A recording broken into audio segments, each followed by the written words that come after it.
Werner von Braun. Ça, c'est sa pierre tombale. Tu sais qui c'est, Werner von Braun? C'est le fondateur de la NASA. C'est celui qui a créé la NASA. Et c'est aussi le mec qui a conçu les V2 pour les nazis. Et sur son épitaphe, il y a le psaume 19, verset 1. Le psaume 19, verset 1. Yahvé, soleil de justice. Les cieux racontent la gloire de Dieu, et l'œuvre de ses mains, le firmament l'annonce. Le jour au jour en publie le récit, et la nuit à la nuit transmet la connaissance. Non, point récit, non, point langage, nulle voix qu'on puisse entendre. Mais pour toute la terre en ressortent les lignes et les mots jusqu'aux limites du monde. Là-haut, pour le soleil, il dressa une tente, et lui, comme un époux qui sort de son pavillon, se réjouit, vaillant de courir sa carrière. À la limite des cieux, il a son lever. À sa course atteint, à l'autre limite, à sa chaleur, rien n'est caché. La loi de Yahvé est parfaite, réconfort pour l'âme. Le témoignage de Yahvé est véridique, sagesse du simple. Les préceptes de Yahvé sont droits, joie pour le cœur. Le commandement de Yahvé est limpide, lumière des yeux. La crainte de Yahvé est pure, immuable à jamais.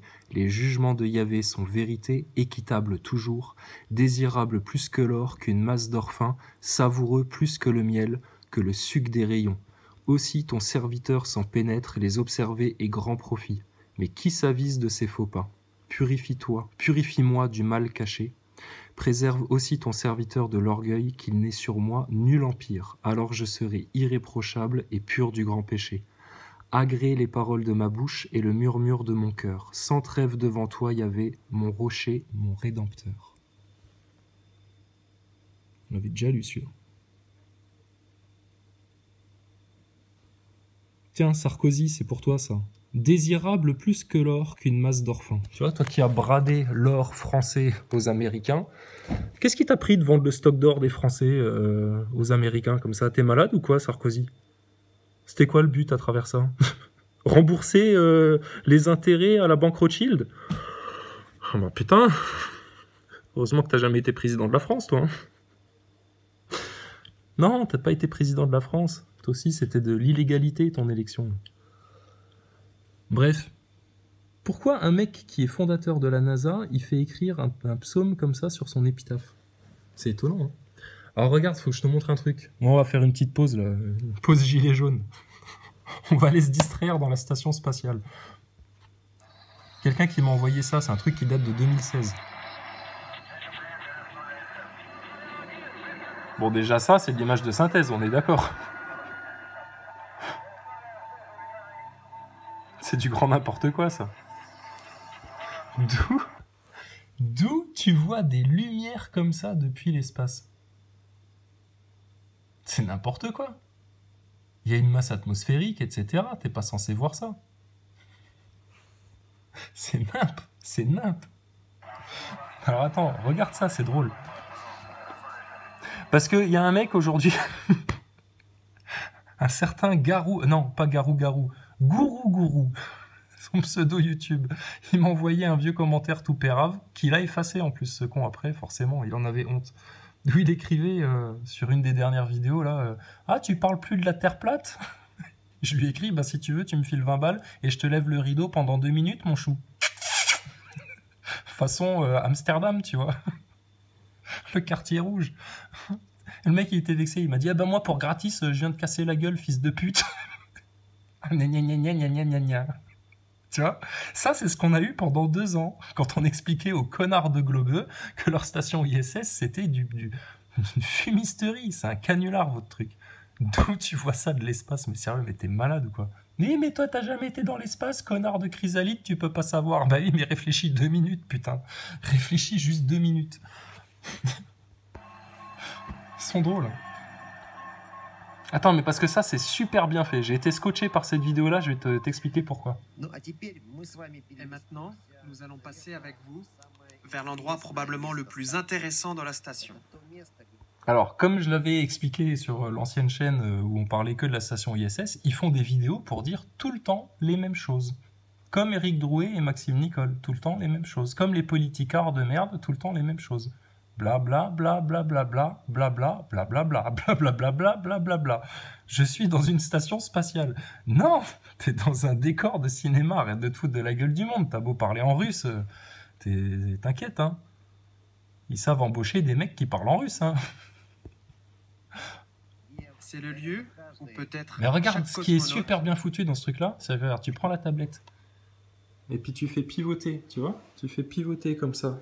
Ta tablette, tu peux faire un 360 degrés, tu vois, pour voir tout ce qui se passe dans la station. C'est merveilleux. C'est super bien fait. Genre d'image composite, quoi.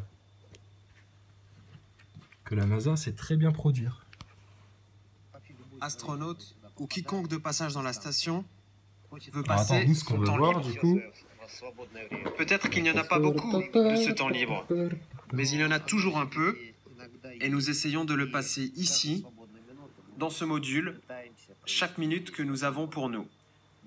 Le module porte le joli nom de coupole. Maintenant, vous allez comprendre pourquoi nous aimons tant cet endroit. Là, nous nous en approchons lentement pour essayer d'obtenir un aperçu du module. Alors, la Que question voyons-nous qu'on se en pose, bas? Voici. et qu'il faut se poser, la fameuse cupola, c'est leur verrière, là. Il y a des obturateurs, normalement, dessus. Des obturateurs mécaniques, qui sont censés refermer avec une poignée. Alors, il y avait un jeune youtubeur fan de spatial qui est allé dans le centre de recherche de la NASA, enfin, je sais pas quoi, et il avait eu droit à une visite guidée un peu privative avec un astronaute. Et puis, ils allaient dans une espèce de reproduction en taille réelle de la station, avec la cupola, et puis, t'avais un astronaute qui lui expliquait, comment ça fonctionnait, les obturateurs, et le jeune, il lui dit, mais alors, c'est juste des poignées mécaniques? Tu sais, il était déçu, le gamin. L'astronaute, il dit, bah oui. Et le gamin, il lui dit, mais qu'est-ce qui se passe si jamais la poignée, elle casse? Là, l'astronaute, il lui dit, dans ce cas-là, on a une panne. Ouais, et donc, qu'est-ce qui se passe si vous pouvez pas fermer l'obturateur? Ah, là, l'astronaute, il est bien emmerdé, parce qu'il sait pas du tout. Pourtant, il est censé connaître ça sur le bout des doigts. C'est un mec qui a soi-disant passé des mois ou des semaines dans la station spatiale. Il devrait connaître tous les protocoles par cœur. Mais t'as l'impression d'avoir des zigotos en face de toi quand ils te parlent de tout ça, les mecs. Ils sont mal formés. Les astronautes sont des mecs mal formés, en fait. Donc là, il y a du rayonnement solaire à gogo, et les mecs, ils ont les volets ouverts.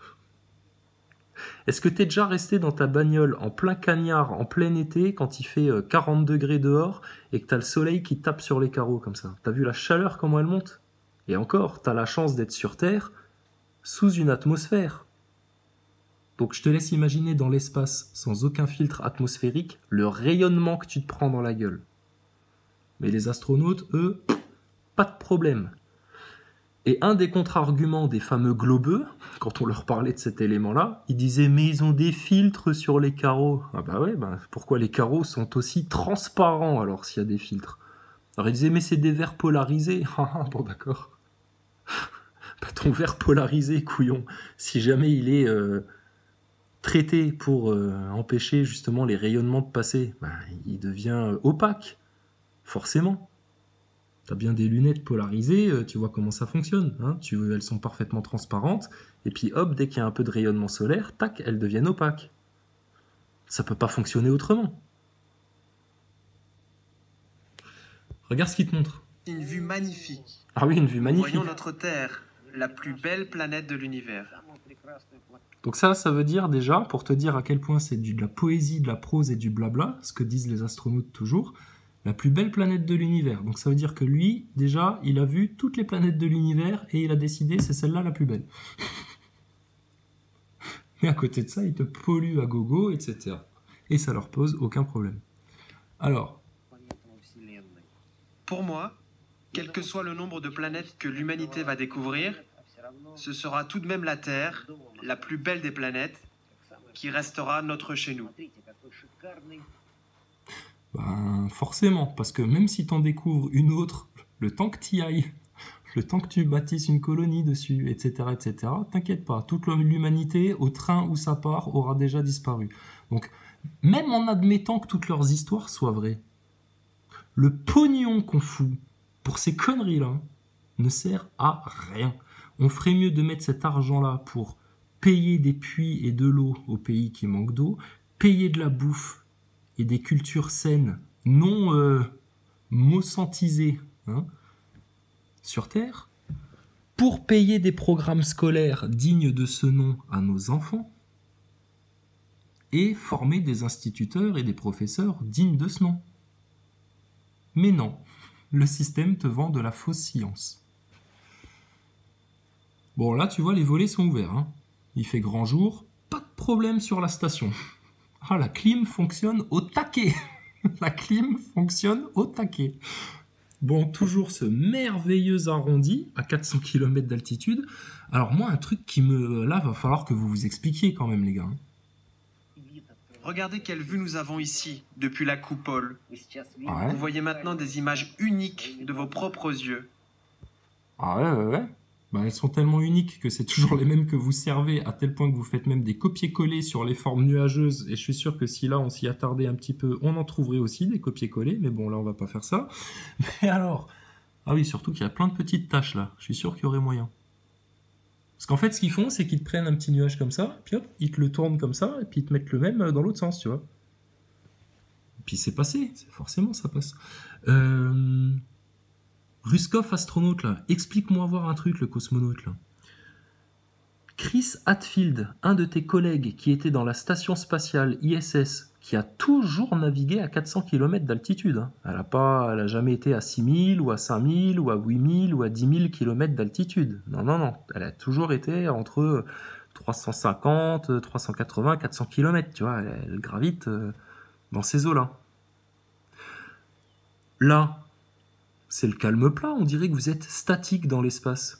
Pourtant, Chris Hadfield, dans la station spatiale, a dit à une journaliste une fois qu'il devait prendre une photo et qu'il voyait le sol défiler sous ses yeux comme ça. Parce que tu comprends, on va quand même à 28 000 km/h. Donc, je voyais le sol défiler comme ça, sous la station. Et puis là, au bon moment, clic, j'ai dû prendre une photo de l'Etna. Et juste après, on était au-dessus du Kazakhstan, puis de la mer Morte, et puis patati patata. Comment c'est possible ? Est-ce que vous pouvez comprendre que cette simple anomalie est la preuve qu'on vous ment ?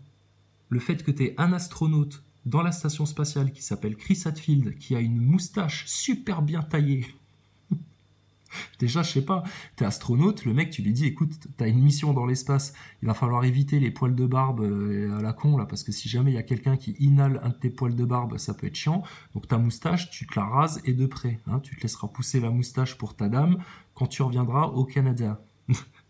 Mais non. Donc déjà, le mec, il part dans l'espace avec sa moustache. Déjà ça, c'est pas normal. C'est pas logique d'avoir une moustache dans l'espace. Mais bon, on va pas faire chier pour une moustache. Hein. Mais en attendant, ce qui est absolument pas normal du tout, c'est que t'es un astronaute qui dise à une journaliste en direct, parce que les mecs sont obligés d'improviser et de blablater, hein, un peu comme Drouet et Maxime Nicole. Ils ont pas de projet, ils ont pas de programme, ils savent pas où il faut manifester, ils savent pas comment cibler les manifestations, ils font de la merde, hein, ils font que du blabla, de la prose. Donc le mec il te dit, le fameux Chris Hadfield, que ça défile tellement vite sous ses yeux, mais regarde. Vous les apercevez comme nous. Bah oui, comme vous. Comme nous, vous pouvez apprécier la beauté de notre planète. Ah oui, mais non, nous, mieux que toi, parce que nous, on est dessus, on a les pieds dessus. Moi, si j'ai envie d'aller me baigner dans la rivière, je peux. Toi, tu peux pas, connard. Toi, tu te laves à la lingette. Si moi, j'ai envie d'aller regarder une forêt et puis prendre un arbre dans mes bras, moi, je peux le faire. Toi, tu peux pas. Toi, tu vas faire pipi dans ton tuyau. Ton tuyau dégueulasse sur lequel vous ne changez même pas l'embout. Ce qui est contraire à toutes les règles d'hygiène que tu pourrais attendre d'une station spatiale où les mecs sont surtout pas censés se filer des germes ou des saloperies, tu vois. Mais bon, ça passe, hein. Pour les grands scientistes complotistes globeux qui s'imaginent que tout ça c'est pour de vrai, hein, ça passe pour eux. C'est comme si t'avais un mec qui te disait je rentre dans un bloc chirurgical sans me laver les mains et avec le même tablier que celui que j'utilise pour faire la popote. Et alors, rien à foutre. T'as jamais vu les sous-doués? Le mec qui opère le tibia du gars, là. Puis après, il lui raccourcit le tibia, mais c'est pas la bonne jambe. Tu vois, c'est le même genre. Ça, c'est les astronautes de la NASA. Et ça passe. Et on te dit, c'est de la science. Ouh là là, attention. C'est du sérieux. Une fois, on s'était amusé à regarder dans les décors comme ça de près. On s'est aperçu qu'il manquait un boulon sur la carlingue. Il y a un trou. C'est-à-dire, il manque un écrou. Et puis, t'as un trou à un endroit. Et ça, la NASA, ça passe. Je sais pas, moi, le mec, il voit ça en filmant, en faisant sa vidéo, tu sais, il s'aperçoit qu'il y a un boulon qui manque, tu vois, il fait « Putain, oh là là, alerte rouge, vite, vite, vite !» Tu vois? Parce que s'ils font pareil dans les manèges Disney, les attractions Disney, hein, ils font pas des vérifications comme ça de chaque boulon, chaque vis pour être sûr que le manège se casse pas la gueule, ben voilà. Mais là, le manège station ISS, il est en train de bel et bien se casser la gueule et de très haut parce que tout ça, c'est une supercherie, un canular, un coup de com' qui a été monté et entretenu par la NASA et les agences spatiales. Véridique, hein. On raconte pas de conneries ici, hein. Et notez par ailleurs que la planète est en... Ils ont l'air de défiler, hein? Pas du tout, c'est statique. Totalement statique. Comment t'expliques ça, petit globeux? Il n'y a pas un truc qui pète dans ta cervelle, là, quand tu te poses les bonnes questions? Ben si, seulement toi, plutôt que de te dire « Ah ouais, putain, effectivement, les enculés de la NASA, ils se sont bien foutus de notre gueule », toi, tu viens m'envoyer des commentaires à moi ou à d'autres mecs qui parlent de ces sujets-là, et tu leur insultes tout simplement leur race et tu leur fais des menaces. Gourou, je comprends pourquoi t'as effacé ton commentaire. T'as été minable. Regarde à quel point t'es minable. Comme tous tes petits copains globeux qui comprennent rien du tout à ce qui se passe sur Terre. À tel point qu'ils ont encensé un défacator pendant des années. Ah là là, sauf que défacator, il a fait que dire de la merde. Il a rien compris au système. Et défacator, il en est encore à penser que le 11 septembre, rien à signaler, c'est des avions qui sont tombés dans des tours et puis qui sont rentrés dedans en une seconde sans aucun débris extérieur, rien du tout, et ils les ont pénétrés comme ça, comme papa dans maman, et puis tout s'est écroulé parce qu'il y avait tellement de tonnes de kérosène dans le tout petit avion comparé à la tour là que ça a fait brûler la structure, etc., etc. Mais il y a des gens qui sont ingénieurs et qui croient ça. Et qui arrivent à accepter que t'es un astronaute dans la station spatiale qui te disent « Oui, je vois le ciel truc qui défile sous mes yeux. » Bon, au moment-là, il va pas au carreau pour te le montrer. Hein. Mais il te le dit, le mec. Et là, tu te dis « Mais on est sérieux, là, ou quoi ?» Or, regarde. En effet bien ronde et pas plate comme une galette. Donc tu vois, qu'est-ce qu'il a besoin de préciser ça en 2016, au moment où ce débat entre Terre plate, globe, enfin on sentait qu'il y avait une connerie qui se cachait là-dessous, était en train de faire des émules. Déjà aux États-Unis, beaucoup, puis après en Europe. Puis en Russie aussi. Hein. Ah, il y a des Russes, ils rigolent avec ça. Hein. Donc, ah oui, elle est bien ronde. Ah bon, d'accord. Ah bah oui. Puis elle est bien statique, surtout, votre globe, là. Oh putain. La station ISS. Mais c'est une rigolade, hein. Ça, c'est pour se détendre. Hein. Je vous rassure, hein. Ceux qui sont crispés déjà là, maintenant, décrispez-vous, hein, parce que ça, c'est de la détente pour nous. Nous, on regarde ça, on prend un paquet de chips, tu vois. Oh putain, qu'est-ce qu'on s'est marré dans la station. Notre belle sphère tourne librement dans l'espace, que l'on nomme aussi cosmos. C'est important de le préciser. Ben... ouais, je sais pas. Pas l'air de trop bouger, là, ta planète, là. Attends, parce que là, regarde, c'est trop bien, leur truc. Moi, c'est ça, par contre. Hein. Autant la station ISS, ça ne me bluffe pas du tout, autant le fait, dans une vidéo, de pouvoir bouger ma tablette et faire un 360 degrés dans tout leur truc, là, ça m'épate. Ah ouais. Oh putain, là je suis heureux. Mais voilà ce qu'il nous raconte, ce con là. Donc redis-nous ça, parce que moi j'ai eu l'impression à un moment donné que c'était plat et puis que ça bougeait pas, alors je voudrais surtout pas me tromper. Hein. De notre planète, et notez par ailleurs que la planète est en effet bien ronde et pas plate comme une galette. Ah, d'accord. Notre belle sphère tourne librement dans l'espace, que l'on nomme aussi cosmos. Ici, vous pouvez voir le côté extérieur des éléments de notre station. Donc tu vois, il a besoin de préciser que c'est un globe, que c'est une sphère, que ça tourne. Bah ouais, parce que sinon personne n'y croit. Alors... Attends. C'est bien foutu leur truc, hein. Putain, ça c'est bien, le 360 degrés là, c'est la classe, hein. Franchement, chapeau. Attends, je regarde s'il vous manque pas un boulon, parce qu'apparemment vous faites pas gaffe à la NASA, mais vous savez qu'un boulon qui vous manque, avec les pressions que vous subissez dans le vide, ça peut être super dangereux quand même, hein. Ah bah parce que ça craque à un tout petit endroit comme ça, et puis là c'est le début des gros emmerdes, hein. Et puis en un quart de seconde, hein, c'est terminé, hein. Là vous avez même pas le temps de prendre le Soyuz pour rentrer à la maison, tu plies les bagages. Ouais. Et puis là t'as intérêt à avoir mis ta couche, pas comme Thomas Pesquet quand il débarque du Soyuz, t'as intérêt à avoir mis ta couche sur le cul, parce que là il y a de quoi avoir la diarrhée un peu, hein. C'est ce que voient les membres d'équipage qui ont le plaisir d'effectuer des sorties dans l'espace. Alors la question qui se posait aussi, c'est pourquoi à la NASA, dans la station spatiale, qui nous coûte des milliards, 35 millions de dollars par jour, juste pour la NASA. Donc après, t'as l'ESA, t'as truc, t'as machin, t'as tout ce qui gravite autour, hein. C'est un gouffre financier, ce truc-là. Qu'est-ce qu'ils font avec le pognon, alors qu'ils nous servent une supercherie comme ça, qui leur coûte beaucoup moins cher à produire? Là, telle est la question. Ah bah tu te demandes les caisses noires qui ont financé les bunkers souterrains, etc., tous leurs projets à la con, leurs projets secrets, leurs armes secrètes, etc. Ah bah voilà comment ça se finance, ça, hein. C'est des petites ritournelles de comptabilité comme ça. Faut que je vous parle de mon comptable. On en a raconté une bonne aujourd'hui. Alors. Donc tu vois, t'as eu le merdier quoi. Ça, c'est la station spatiale. Mais retiens bien ceci, parce que, attends, moi, je voudrais pas faire de la mauvaise pédagogie aux enfants, hein. Je voudrais pas qu'il y ait un enfant dont les parents souhaitent absolument que son enfant subisse l'enseignement de l'éducation nationale républicaine qui lui dit que ça, c'est comme ça, et pas autrement.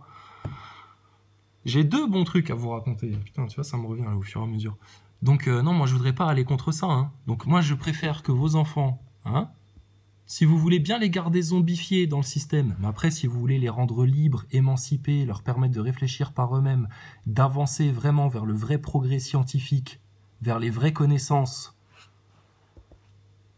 dans une spiritualité profonde et un amour des autres et de soi-même bien établi. Pour moi, quel que soit le nombre de planètes que l'humanité va découvrir, ce sera tout de même la Terre, la plus belle des planètes. Et mais attends, pourquoi on n'est pas retourné sur la Lune? C'est déjà ça la question.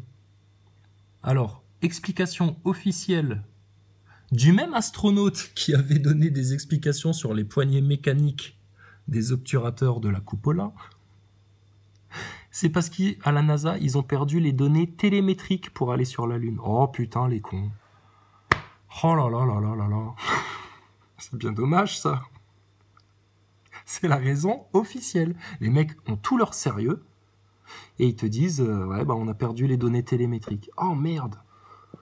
Oh putain. Et on sait plus vers quelle direction ça se trouve, la Lune, du coup. En 2019, on n'est pas capable de calculer une direction et puis d'aller bâtir...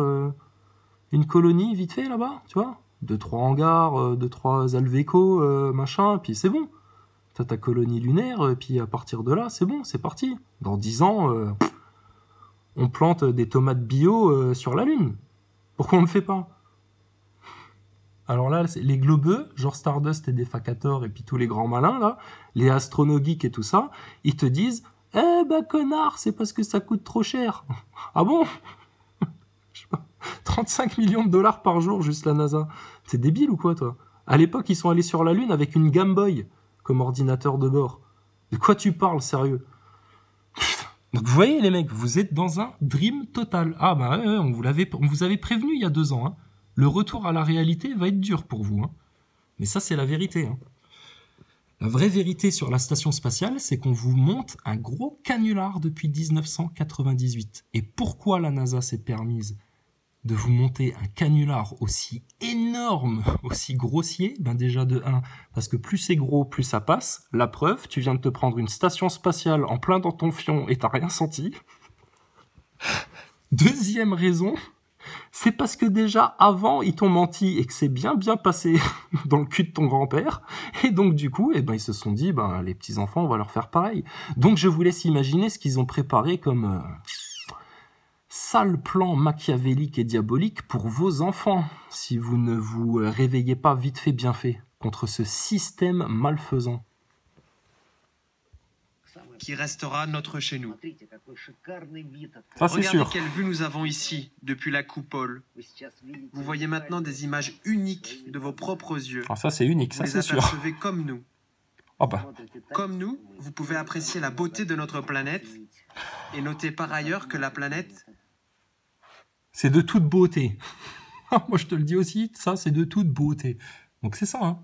Émotionnel. Ça, ce que ça provoque chez les gens qui bouffent le consensus, c'est oh putain, c'est la classe. Mais moi aussi, hein, pareil, hein, quand j'étais gamin, pareil, hein, je faisais waouh, putain, la vache, c'est majestueux, quoi, c'est. Bah ouais, mais non, mais sauf que quand tu réfléchis un petit peu, tu te dis putain, ouais, non, ce qui est majestueux, c'est le bobard qu'ils sont en train de nous raconter. Hein. est en effet bien ronde et pas plate comme une galette. D'accord? Retenez bien ça, hein. Notre belle sphère Moi, je veux pas qu'on commence à émettre d'autres théories, d'autres paradigmes, etc. Hein. S'il y a qui que ce soit qui sort du consensus sur cette chaîne, je vous préviens. Hein. Moi, je le... Bon, alors maintenant, vous vous taisez et vous sortez vos cahiers de géographie. Et je vous préviens que le premier que j'attrape en train de chuchoter, papoter, bavarder, ou quoi que ce soit, je le fous à la porte avec un rapport de chez monsieur. Que ce soit bien clair entre vous et moi. Dégage, hein, tout de suite. Hein. Non, on a dit, c'est rond, ça tourne. C'est comme ça. C'est pour ça qu'ils te le répètent tout le temps. Hein. Ah, il faut que tu imprimes. Il faut que tu... Si. Même si tu comprends pas pourquoi, mais c'est rond et ça tourne. Et c'est comme ça. Bah si, regarde. Tu vois bien, ça tourne. Ça bouge pas du tout. Mais il y a des mecs qui te trouvent des explications pour ça. Ah, ça s'appelle de la dissonance cognitive. C'est-à-dire, ils sont tellement incapables d'accepter la réalité que la NASA leur a menti, qu'ils vont réinterpréter de la physique, de trouver des trucs, des réfractions atmosphériques, etc., par tous les moyens. Par tous les moyens. et pas plate comme une galette. Notre belle sphère. Ici, vous pouvez voir le côté extérieur des éléments de notre station. C'est bien fait le fond vert quand même. C'est hein. ce que voient les membres d'équipage. Ils font des bons trucages qui ont le maintenant les plaisir mecs. Hein. d'effectuer des sorties dans l'espace. Ah, on est loin du film de Méliès. Hein. Oh là là. Qu'est-ce que c'est bien fait.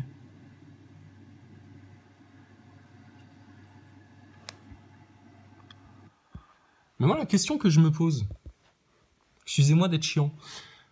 Bon, on a parlé de blindage, de la station spatiale, etc. Donc je vous rappelle, hein, la donnée officielle de la NASA et de l'ESA, c'est que la station spatiale file à 28 000 km/h.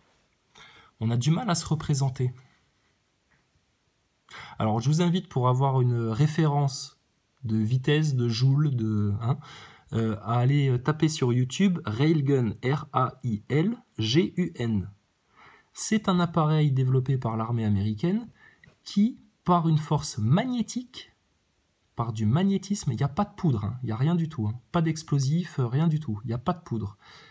On met un objet métallique de la taille de ta main, hein, d'une grande main, on met un objet métallique d'un avant-bras, la moitié d'un avant-bras, d'accord ? La moitié d'un avant-bras, comme ça, un objet métallique, dans ce canon, et par force magnétique, fou, le truc il est envoyé à 5-6 000 km/h. Un objet métallique. Hein. La vitesse de propulsion est tellement véloce que le projectile te traverse 4 murs en béton armé ou une dizaine de plaques métalliques épaisses de, je sais pas moi, 5-6 cm, des trucs en plomb, en fonte, hyper épais, le truc bra, comme dans du beurre, à 5-6 000 km/h, un objet métallique. Bon, à 28 000 km/h. Tu crois que si la station se prend un petit caillou dans le carreau, tu t'es déjà pris un petit caillasse comme ça dans ton pare-brise, hein? Carglass répare, Carglass remplace. Ouais, ben t'iras sur la station faire du Carglass répare, Carglass remplace. Hein? Puis si jamais t'as un éclat plus petit de la taille d'une pièce de 2 €, hein, eh ben tu pourras juste mettre un petit coup de résine. À 28 000 km/h, tu te prends une caillasse dans ton putain de carreau là, mon gars, mais alors là, c'est le ballon. Voilà, hop, terminé. Donc les mecs là, déjà, mais ça c'est scientifique, c'est logique, c'est irréversible, tu peux rien dire contre ça, il n'y a pas de contradiction à ça. Ceux qui cherchent à contredire ça, c'est les mecs qui veulent pas accepter la réalité des faits scientifiques, physiques. 28 000 km/h. Allez, regarde l'épaisseur de ton carreau, en admettant que ce soit du carreau hyper blindé, tu vois, du bon carreau, hein, comme sur les bagnoles des présidents, tu vois. Mais à 28 000 km/h, mon gars, mais ton carreau, il est explosé. Il n'y a rien sur Terre qui résiste à des vitesses de propulsion pareilles. Et quand je vous parle du railgun, le projectile qui sort du railgun, c'est le projectile le plus véloce de la Terre. C'est-à-dire on est officiellement pas capable de propulser un objet, que ce soit une balle de fusil, de missile ou quoi que ce soit, à une vitesse plus rapide que ça. C'est ce qui envoie un truc le plus vite. Donc, 28 000 km/h. Ton carreau, mon gars. Dans le pire du pire, il est bien fendu comme il faut et t'as une belle rosace. Hein. Et là, Carglass, ils vont te dire non, là la résine, ça fonctionne plus. Là, faut changer le carreau. Et puis là, tu m'expliqueras comment tu changes un carreau dans une station spatiale pressurisée alors que tout autour, c'est un vide total. Donc, imagine un peu dans un sous-marin le bordel que ce serait. Hein, si sous l'eau, il y avait des objets qui se déplaçaient à 28 000 km/h, et puis que tu risques de t'en prendre un dans la gueule à n'importe quel moment. Ah, mais même si c'est juste un Bernard l'ermite ou un crabe à 28 000 km/h, ça peut faire des dégâts. Hein. Mais putain, regarde ça. Et ça, ils te le vendent. Et les gens payent pour ça, des milliards. C'est une attraction Walt Disney.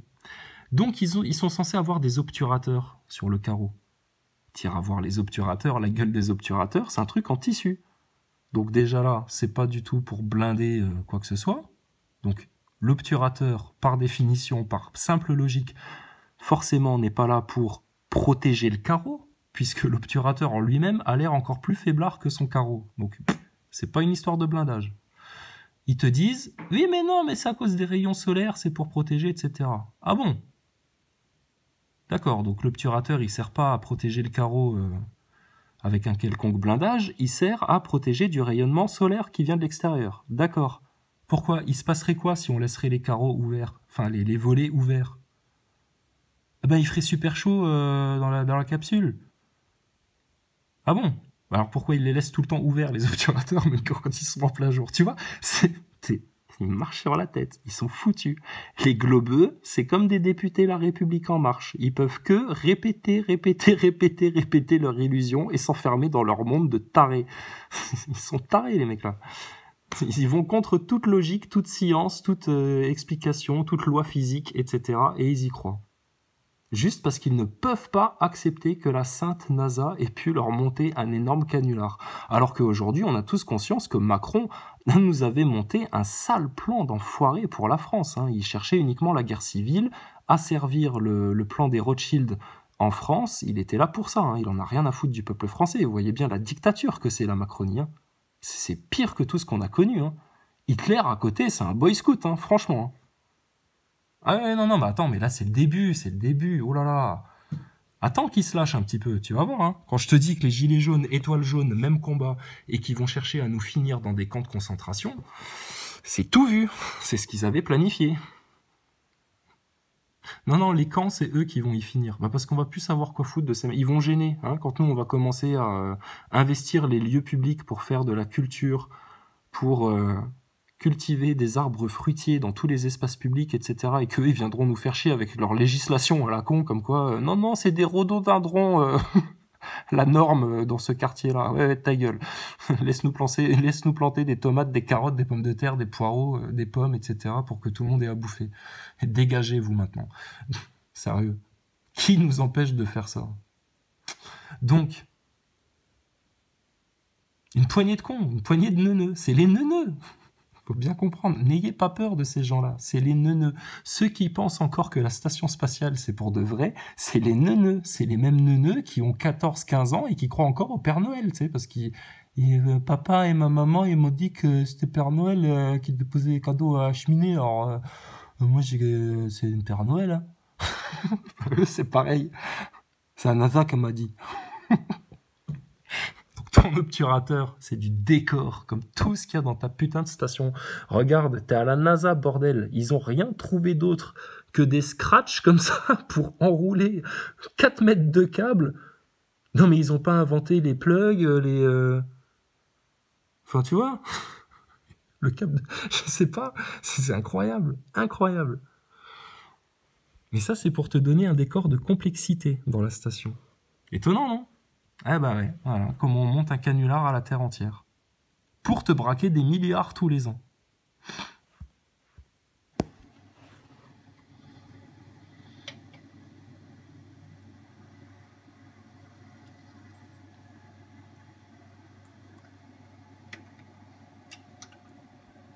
Oh, c'est beau. Ouais, mais c'est beau, mais c'est statique, ça devrait pas. Eh bien, c'est dans ce beau module que nous complétons notre première visite de la station. La prochaine fois, nous allons en découvrir d'autres. Rendez-vous sur notre projet pour la suite. Merci à tous Bah de rien. d'avoir suivi 360 degrés. Ah, c'était bien Je fait. suis le j'avoue. cosmonaute truc où tu tournes la André tablette et Borisset. puis...